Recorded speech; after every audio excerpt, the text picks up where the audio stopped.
Take a look at these two pills.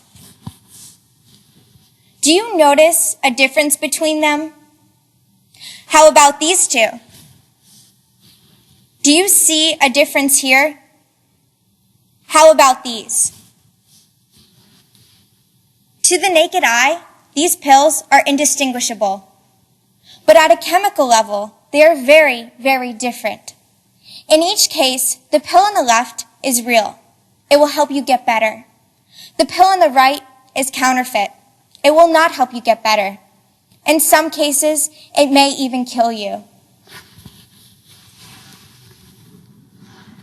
Catherine Eban, author of Dangerous Doses, How Counterfeiters Are Contaminating America's Drug Supply, explains that phony pharmaceuticals are drugs that have been diluted, drugs in which the active ingredient has been replaced with something else, or drugs that have been relabeled to appear as something stronger than they truly are.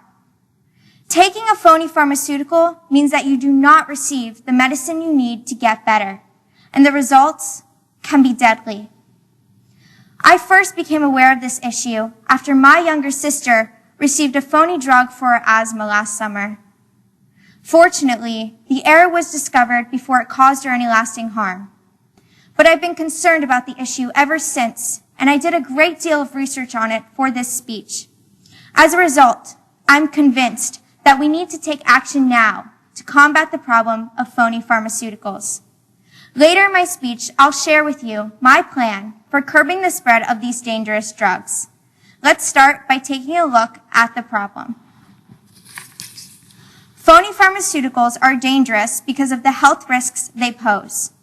According to Graham Jackson, editor of the International Journal of Clinical Practice, counterfeit drugs include ingredients such as boric acid, leaded road paint, floor polish, shoe polish, talcum powder, and cement powder.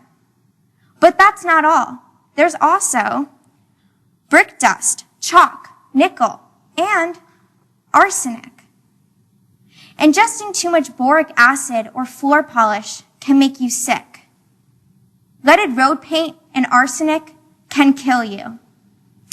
In one highly publicized case, 81 people in the United States died in 2008 because they took a counterfeit version of the blood thinner heparin.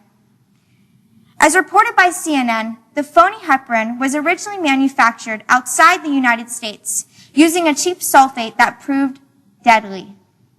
After slipping past all regulatory checks, it ended up in the United States with tragic results. The U.S. government's Bureau of International Information Programs estimates that 700,000 people around the world will die this year from phony pharmaceuticals. Almost 3 times the number of people who live here in Madison. In fact, Roger Bate of the American Enterprise Institute reports that trafficking in counterfeit drugs has become one of the world's fastest growing criminal enterprises.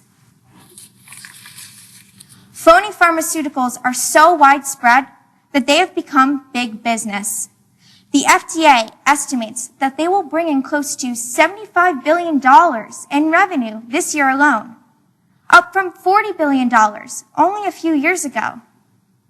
Tom Kubik, head of the Pharmaceutical Security Institute, told USA Today in September 2010 that criminals can make more money in counterfeit drugs than they can in heroin.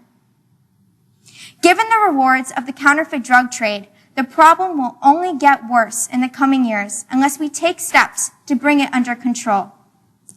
The solution I propose is similar to House Resolution 2726, which is under consideration by the U.S. Congress.